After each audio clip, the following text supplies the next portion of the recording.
what's up everyone? It's me, Karen, your favorite booktuber, and it's that time again. International Booker is upon us. We are a week away from finding out what the long list is. In anticipation of that, I thought I would put together my prediction video for my Booker dozen, which just so happens to be 13 books. I have decided to consciously forgo those big names, those heavy hitters, the people that we all expect will be longlisted and we've seen on the lists of so many other people. I am choosing to forego those people because I love a list of newbies or people I just don't know a lot about. And what else do I want to say? I'm still contemplating whether or not I will do individual book reviews for each book that I read or one dedicated video. If you have a preference, please do let me know. I would love to get your input on that. And yeah, without further ado, we're going to dive into the 13 books. As I've mentioned, I haven't read these before. I don't know a lot about them, but we're here to do some predictions, and hopefully I introduce you to some books that maybe weren't on your radar. The first book on my list is Dengue Boy. Now, this is a story of climate change. It just so happens to be 2272, which is a wild year to say out loud. And our narrator is this humanoid mosquito boy who is, I'm assuming, experiences a lot of bullying and doesn't have many friends. And he's just living life in a world where there are no more ice caps and it is dire and no one loves him. Next up, we have Money to Burn. Now, this is the first of a septology that is about this married couple, empty nesters. Their daughter has just left them, and for some reason they seem to be spending a lot of time contemplating a tragic accident from the 90s, this ferry accident, which was something that there's a lot of questions about, and people were very upset to discover that this was an insurance scam, something like that. And yeah, there's going to be 7 books in this series. Next up, we have On the Greenwich Line. Now, this is a story, I really don't know a lot about it. Syria, a funeral, and I know that it takes place in London, and it is looking at austerity, bureaucracy, and racism. Yeah. Next up, we have Too Great a Sky. Now, this is a story of an older woman looking back on when she was a young girl and she was forced to go from Romania to Kazakhstan because of Soviet soldiers. Now that she is in her old age, her granddaughter is contemplating sending her to a nursing home. And I just think this kind of forced expulsion, something that happened at a young age and then is also being repeated once one is older, is like the theme or the idea that's reoccurring. Next up, we have Gifted, which is a mother-daughter relationship. I think it's in the 90s in Tokyo. We have the daughter who works as a hostess, and the ailing sick mother comes through, and I don't know, they're hashing it out, they're thinking, stuff's happening. Next up, we have Paradise Lost, which is the story of Nom, who just so happens to be cursed with immortality, and he is tracing humanity's evolution by going way back in time, 10,000 years ago. We're looking at the flood. After that, we have On the Calculation of Volume 2. Now, I had the pleasure of reading Volume 1 earlier in the year, and I absolutely loved it. Now, once again, this is another septology situation. There are going to be 7 books. In English, we only have 2 that have been published so far.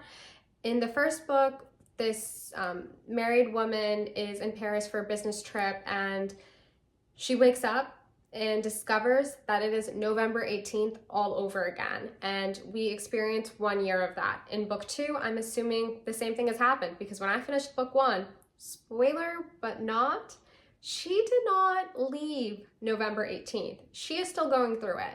And I imagine that the second book will deal with a lot of the same themes, a sort of like existential dread and this despair. But it was really good and thrilling, and I'm excited to read the second one. Next up, we have The Night Trembles. This is a story of an earthquake. It is 1908, and we have 2 different storylines going on. I don't know if they will converge or connect or however it's happening, but I do know that 2 things are happening. One of them is that a young woman is trying to escape an arranged marriage, and in the second book, we have a young boy who is trying to escape the clutches of his, I believe, alcoholic, abusive mother. She might not have been alcoholic. I might have made that up. But we'll find out if we read it, right? Okay, Next up, we have The Colonel and the Eunuch. Now, this is a story from China about this young boy who grows up hearing all these stories about the Colonel. And there's salacious stories, there's evil stories, there's kind stories. No one has the same one story about this guy.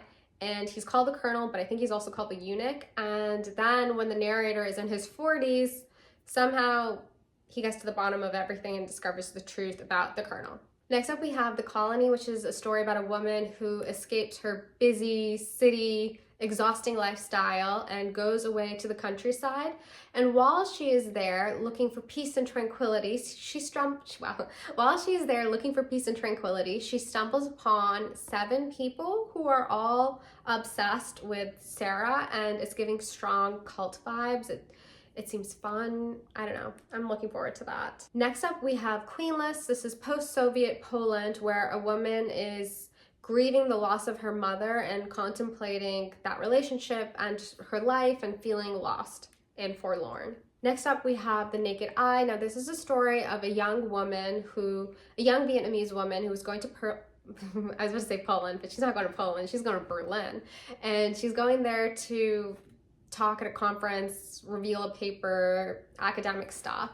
But on the way there, she gets kidnapped and she has a conflicted relationship with her kidnapper. She ends up escaping. She tries to go to Moscow.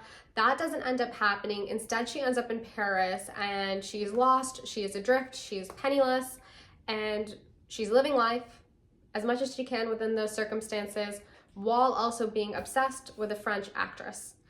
That sounds like a lot, but that was all from the blurb. Like, isn't that crazy? They told you like everything that's gonna happen, I feel. Okay, then after that, the final book is the Book of Disappearance. I do not know that much about this book. I've heard really great things. I think what I do know about it can be summed up by this one sentence that was from the blurb, which went something along the lines of, what if all Palestinians vanished from their homeland? This is translated from Arabic and it seems topical, pertinent, very much so a book that we should all be reading. Yeah.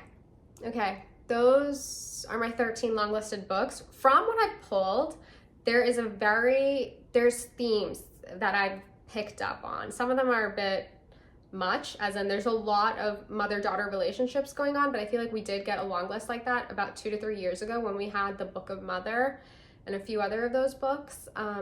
But yeah, there's a strong exploration of the maternal line and contemplating relationships with the mother or the grandmother. We also have a lot of books from Norway, Scandinavia, like up north, the North, we are there. Things that are happening there is somewhat very interesting to me, so I pulled a lot from there. And then we do have 2 books, I think, from Japan. In a way, this is a very...